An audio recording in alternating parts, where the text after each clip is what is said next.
kinerja APBN kita hingga bulan Agustus 2025. Saya akan mencoba terlebih dahulu dengan perkembangan perekonomian terkini global dan domestik, dan akan dilanjutkan oleh para wakil menteri yang nanti akan membacakan masing-masing realisasi baik dari pendapatan, belanja maupun dari pembiayaan. Setelah itu saya akan tutup dengan kesimpulan. Jadi ini kita lembar membaca lagi nih. Oke, kita mulai. Rekan-rekan media sekalian, dalam beberapa waktu terakhir, kami mulai melihat perkembangan positif dinamika perekonomian global. Paling update adalah stance kebijakan The Fed yang memangkas suku bunga acuan akibat perlambatan di pasar tenaga kerja. Risiko pelemahan pasar tenaga kerja dipandang lebih besar dibandingkan dengan inflasi yang masih di atas target. Dalam FOMC meeting tanggal 17 September 2025, The Fed menurunkan tingkat bunga acuan 25 basis point menjadi 4,25%. Di sisa tahun 2025, The Fed diperkirakan masih akan melakukan 2 kali pemangkasan. Keputusan penting untuk meredam tekanan eksternal, terutama pasar keuangan negara berkembang termasuk Indonesia. Ini kalau saya lihat ya, ini 2 kali pemangkasan itu kata pasar. Kalau The Fed mungkin 1 udah kebanyakan karena ekonominya masih agak tinggi tumbuhnya. Tapi kita harapkan The Fed lebih agresif sehingga kita juga bisa ikut menikmati pertumbuhan ekonomi yang lebih cepat di sana dalam bentuk ekspor yang lebih kuat kinerjanya. Di luar perkembangan tersebut, kinerja ekonomi berbagai negara masih resilient hingga triwulan kedua tahun 2025. Meskipun AS pada periode yang bersamaan menerapkan tarif resiprokal tinggi. Indonesia menjadi bagian dari kelompok negara yang resilient.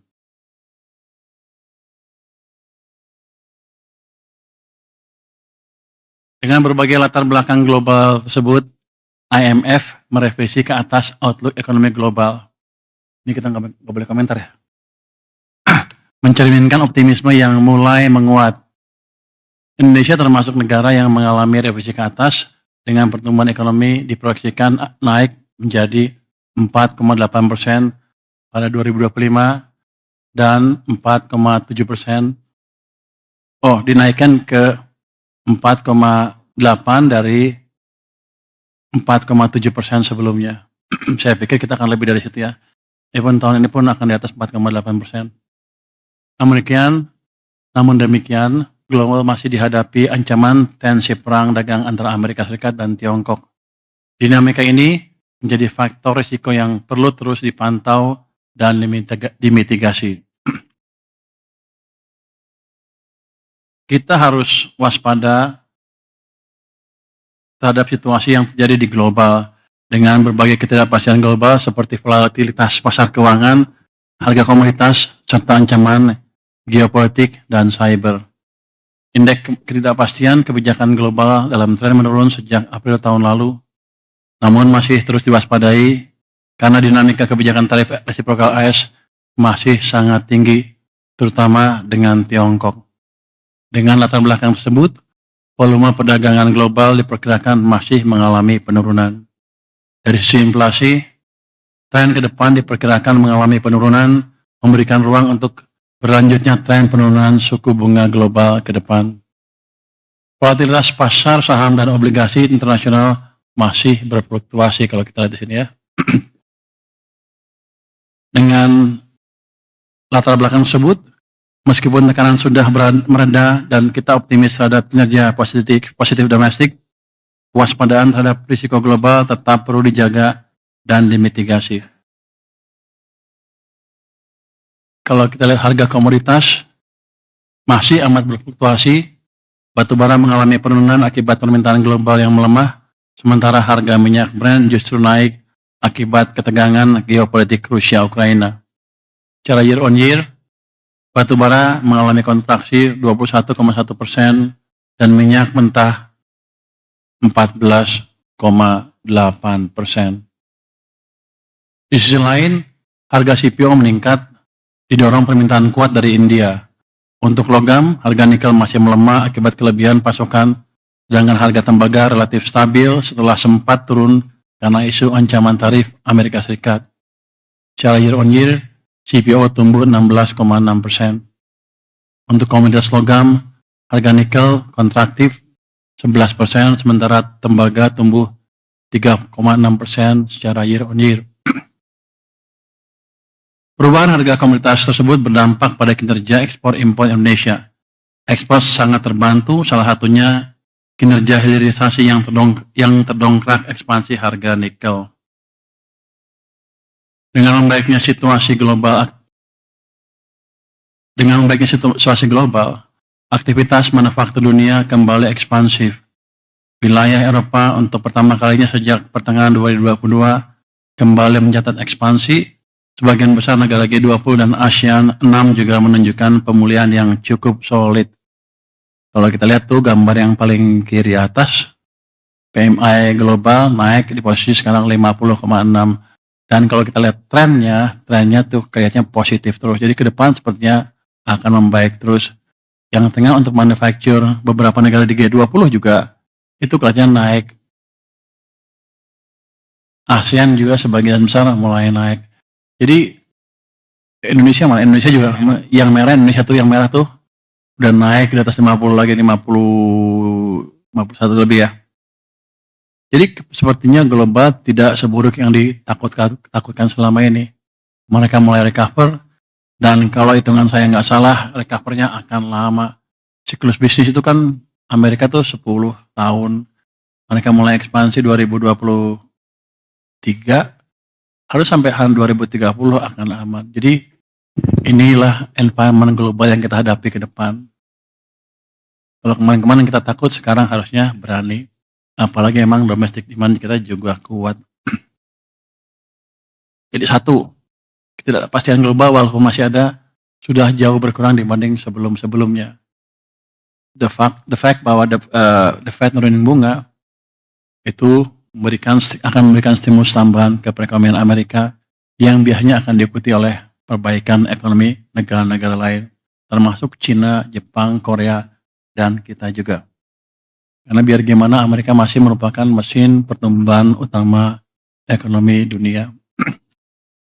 Berdasarkan data arus barang bea cukai pada Agustus, kinerja ekspor kita meningkat terutama di depan sektor industri pengolahan, terutama komoditas logam dasar, nikel dan tembaga. Sejalan dengan upaya hilirisasi mineral, akumulasi ekspor year to date hingga Agustus tumbuh 7,8% dibandingkan periode yang sama tahun lalu. Coba Anda lihat, ada yang menarik nggak gambar di sini?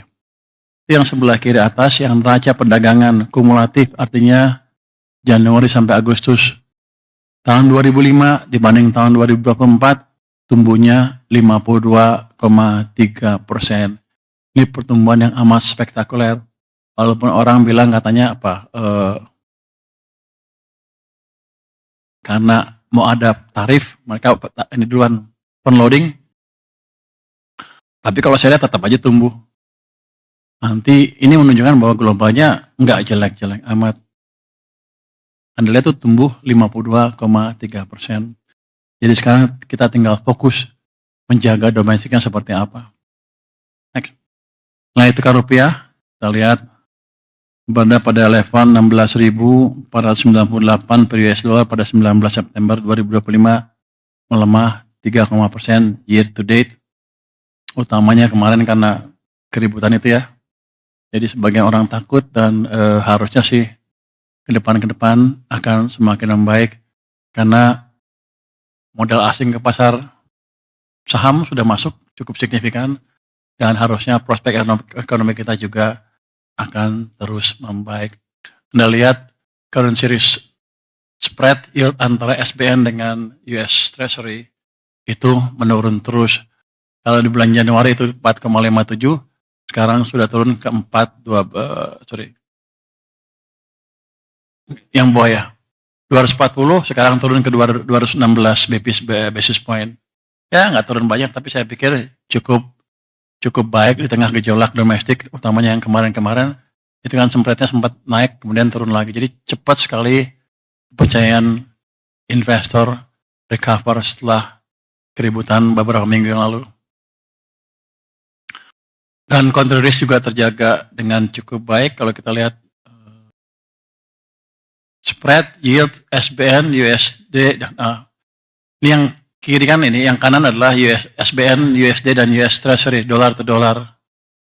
Itu sekarang tinggal 79 basis point.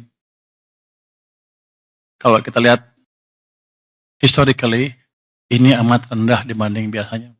Kalau kita nanti membaik terus ekonominya, saya pikir ini akan turun terus yieldnya. Ya, spread yield dengan US Treasury. Oke, next. Inflasi cukup stabil, ini menopang daya beli masyarakat, ini di tengah banyak negara yang masih berjuang mengatasi tekanan. Jadi kita lumayan baik di level, kalau kita lihat di situ, 2,31% ya. Ini level inflasi yang amat ideal. Jadi inflasi yang bagus tuh bukan 0, bukan juga di atas 10. Tapi sekarang konsensus ekonomi global tuh antara 1-3%, dan kita sekarang di 2,3, ya level yang pas lah. Inflasi Indonesia rendah di antara banyak negara yang berjuang mengatasi inflasi, seperti saya bilang tadi. Dibanding negara lain kita bagus. Singapura lihat ya, 0,6%. Itu nggak bagus, itu jelek. Di bawah 1,5% biasanya jelek karena demand-nya terlalu rendah. Jadi patokan ekonomi itu seperti itu. Malaysia 1,2, agak jelek.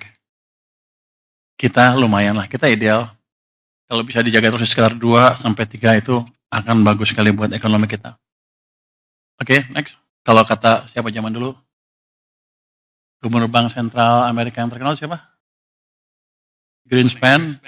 Greenspan bilang itu kita dalam Goldilocks condition. Ingat kan? Ini di Goldilocks condition untuk inflasi kita. Anda cari di cerita Goldilocks itu cerita apa? Itu fun. Oke, next. Perekonomian Indonesia tumbuh 5,12% pada triwulan 2 2025. Ini mencerminkan ekonomi domestik yang terjaga, ditopang oleh konsumsi rumah tangga yang resilient, investasi yang meningkat, dan ekspor yang tetap kuat. Saya pikir teman-teman udah tahu semua data detail ini, saya nggak usah masuk terlalu detail. Next. Jadi, next. Konsumsi rumah tangga tumbuh cukup baik, 5%. Investasi meningkat sampai 6,99%. Investasi bangunan tumbuh 4,9%, dan investasi mesin tumbuh 25,3%. Ini kan masa lalu ya. Bagian dari Anda anggap angka ini salah, 5,12 katanya 5 tambah 1 tambah 2, 8. Tapi bukan itu. Di belakangnya kalau Anda lihat laju pertumbuhan uang, pada triwulan kedua tuh tumbuh uangnya cukup kenceng. Jadi emang itu yang mendorong belanja konsumen tumbuh kuat 5%. Karena emang pada waktu itu digenjot uang sampai dengan bulan April.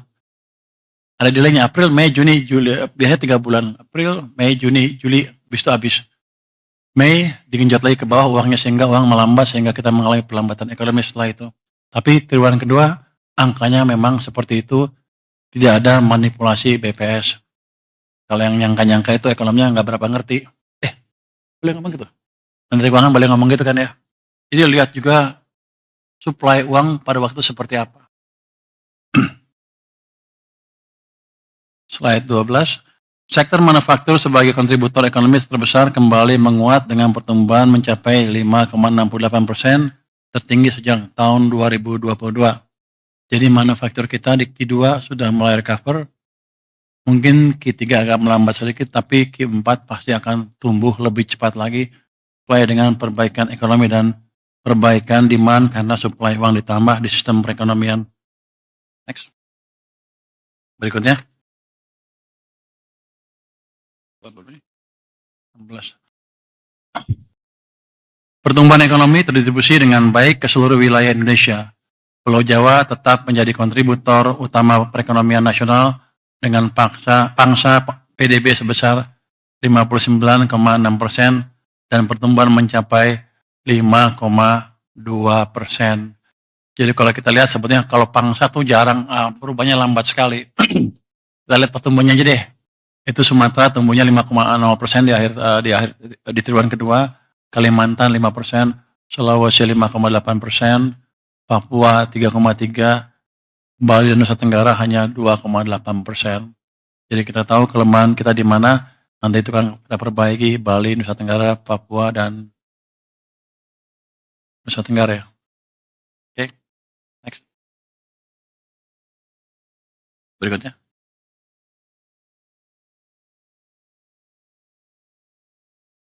Sejumlah indikator domestik juga menunjukkan tren positif. Aktivitas manufaktur kembali ke level ekspansi, keyakinan konsumen tetap berada di level optimis, konsumsi listrik dan penjualan retail tumbuh positif.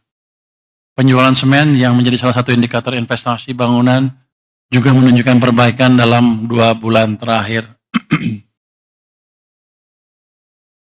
Kayaknya nggak klop ya. Oke, kalau Anda lihat ke sebelah kiri itu kelihatan tuh manufacturing PMI sudah positif 51,5 lagi. Tapi kalau kita lihat tingkat keyakinan konsumen masih positif, tapi ada penurunan signifikan sampai dengan bulan Agustus. Anda lihat trennya gambar tengah atas turun. Tapi ini kan berhubungan dengan tadi kebijakan yang kemarin memperlambat ekonomi. Sekarang sudah digenjot, harusnya ke depan dia akan naik lagi dengan cepat. Penjualan retail juga masih tumbuh positif. Anda lihat penjualan semen itu masih negatif, artinya investasinya mungkin masih lambat, tapi ke depan saya yakin itu akan positif lagi. Oke. Untuk mendorong pertumbuhan ekonomi yang lebih tinggi, peran sektor keuangan menjadi sangat krusial sebagai penopang pembiayaan produktif. Sampai dengan Agustus lalu, kita masih menghadapi tantangan dan dari sisi pertumbuhan uang beredar yang lemah, dengan pertumbuhan M0 mencatat hanya 0,3%. Anda lihat tuh, M0 yang merah tuh gambar yang atas tuh, di 2025 tuh cenderung negatif, sempat positif di April, terus turun lagi ke bawah dan mulai ke sini sampai Agustus di 0,3. September mungkin masih agak, tapi saya yakin Oktober akan tumbuh dengan cepat, jadi ekonominya bisa bergerak lagi. Ruang ekspansi perbankan terus dipantau, LDR mendekati batas atas, katanya berapa, 86,5, tapi ini rendah dibanding kalau kita waktu tumbuh. Lagi cepat-cepatnya tumbuh, dan saya yakin ketika uang saya masuk ke perbankan, LDR-nya turun lagi.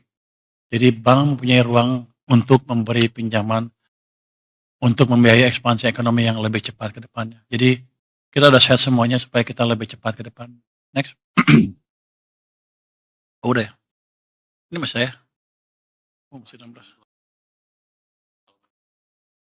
Oh, yang 200 saya masih terangin lagi? Jadi, oh, boleh. Jadi ini jelasin sedikit yang 200 triliun itu. Jadi ini penempatan kas negara dengan bunga rendah di bank komersial. Jadi ini bukan saya taruh dalam bentuk program pembangunan atau earmark ke suatu tujuan tertentu, bukan. Hanya taruh itu di perbankan. 55 triliun di Mandiri, 55 di BNI dan BRI, di BTN 25 triliun dan di BSI 10 triliun. Ini bunganya 80% dari bunga acuan BI, tidak digunakan untuk pembelian SBN syaratnya ya. Dan tenor 6 bulan itu dapat diperpanjang, jadi sebetulnya nggak ada tenornya itu. Jadi kalau bank nanya apakah kami boleh meminjamkan jangka panjang, boleh aja. Saya akan jaga supaya mereka nggak keganggu, saya juga nggak keganggu. Dan kalau saya lihat dari sejarah stok uang kita di bank sentral, harusnya saya nggak akan pernah terganggu, masih amat banyak, masih cukup. Ya hanya mereka nyaruh sekitar 400 triliun atau lebih sepanjang tahun, hanya pindahin sebagian. Ini dampaknya ke likuiditas naik, cost of fund jadi turun. Si Pak Hotman Paris ya, protes sama saya katanya. Waktu dia memperpanjang depositonya, bunga jadi turun, dia jadi rugi katanya. Emang itu tujuan saya. Nah, biar dia belanja lagi, kalau belanja kan ekonomi jalan. Atau dia bagi-bagi ke orang, ekonomi jalan. Memang itu tujuannya. Jadi itu merupakan konfirmasi bahwa kebijakan kita mulai jalan. Konsumsi dan investasi akan naik karena bunga turun dan multiplier effect untuk pertumbuhan ekonomi akan kelihatan semakin signifikan. Ini juga kedepannya akan kita sinergikan dengan fiskal moneter. BI sudah menurunkan 25 basis. Itu tujuannya sama, untuk membantu likuiditas di sistem perbankan supaya bunga turun, supaya ekonomi jalan. Jadi mereka juga sekarang pro growth. Oke, saya pikir utamanya itu untuk dampak dari apa? Manfaat dari penempatan dana yang 200 triliun itu. Next.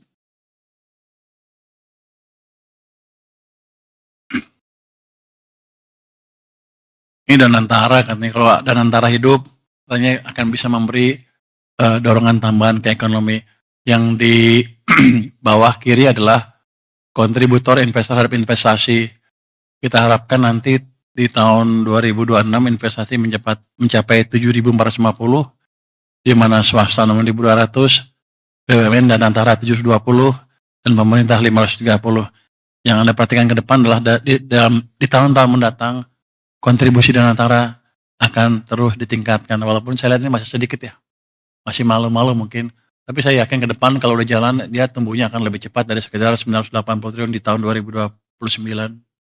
Oke. Next. Oke. Saya jelaskan asumsi dasar ekonomi untuk 2025 ya. APBN-nya 5,2, realisasi 5,12. Ini yang saya bilang tadi kan, 5 tambah 1 tambah 2 jadi 8. Tapi saya sudah jelaskan alasannya ya. Memang ada uang lebih yang mendorong demand pada waktu bulan-bulan di triwulan kedua tahun 2025. Inflasi mencapai sekarang 2,31% year on year, nilai tukar 16,498 end of period ya. Yield SBN 10 tahun 6,28% end of period. Asumsi APBN 2026 berapa? 6,9. Jadi kira-kira tahun depan saya bisa menghemat cukup banyak itu. Nah, mungkin bunga naik lagi terlalu signifikan. Insya Allah katanya. Itu tabungan kamu bukan? Di tabungan. Harga minyak mentah Indonesia 66,07 end of period. APBN-nya 82, jadi ada untungnya di situ ya. Untung nggak kita? Untung. Netnya untung apa rugi? Kayaknya untung sedikit ya. Ya, untung sedikit artinya apa? Anggaran apa APBN kita akan lebih bagus. Itu untung sedikit harusnya kan? Untung sedikit kan? Masih untung apa rugi? Berapa untungan per dolar? Oke, pakai untung lah pokoknya. Lifting minyak habis loh banyak.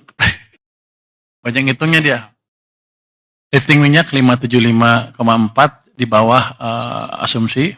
Ini emang sektor yang harus dihidupkan lagi ke depan. Saya akan cari cara bagaimana memberikan insentif ke investasi di perminyakan dan gas. Lifting gas juga 680,4 triliun. Apa itu?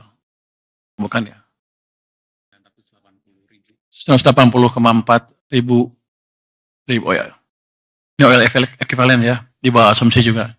Jadi di situ ada kelemahan kita di situ. Tapi pada dasarnya next. Pada dasarnya sih masih cukup baik. Ini kita sebutkan realisasi APBN sampai dengan 31 Agustus 2025. Pendapatan negara itu 1.638,7 triliun. Itu 57,2% terhadap outlook-nya. Belanja negara mencapai 1.960,3 triliun, 55,6% terhadap outlook. Defisit APBN 321,6 triliun atau 1,35% dari PDB. Keseimbangan primer masih 22,0 triliun rupiah. Jadi kalau lihat dari sini sih